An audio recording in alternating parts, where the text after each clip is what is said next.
Hi, I'm Kelly Greenwood. I'm a landscape designer. Hi, my name is Lance Cornell. I'm an architect.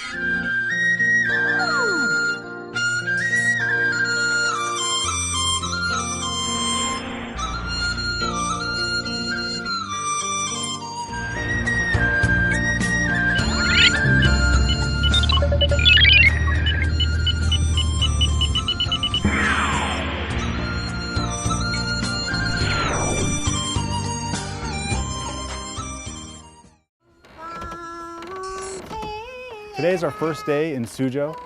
We're here at the Couples Retreat Garden here. The garden itself is a three-dimensional poem.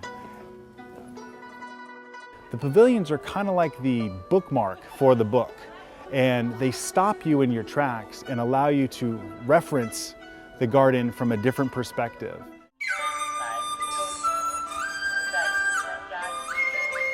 We're at the Lions Grove Garden here in Suzhou. This garden is on a much grander scale. It's about 2.5 acres.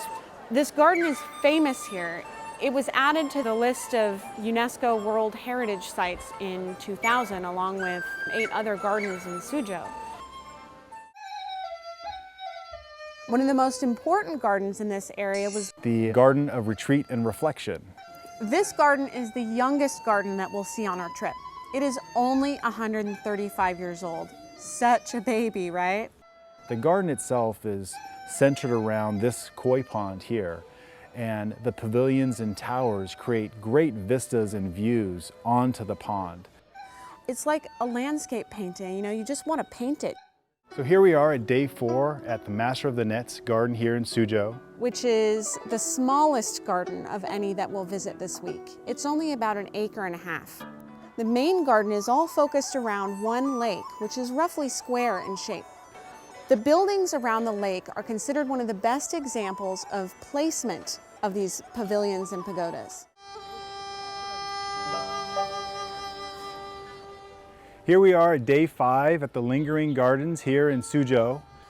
This garden is all centered around a lake, and the lake is divided by a beautiful little bridge. And from this pavilion, we could see the bridge and the wisteria covering it. The courtyard is designed around a beautiful taihu stone, the largest taihu stone we'll see.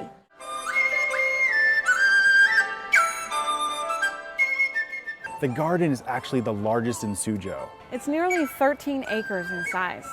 The garden itself was designed in 1509. This garden took 16 years to build, and it's had 30 owners over the course of 500 years. The framed views, the covered walkways, the pagodas, the vistas have all been fascinating to us. And I can't think of a better way to end our trip through a stroll through this beautiful garden.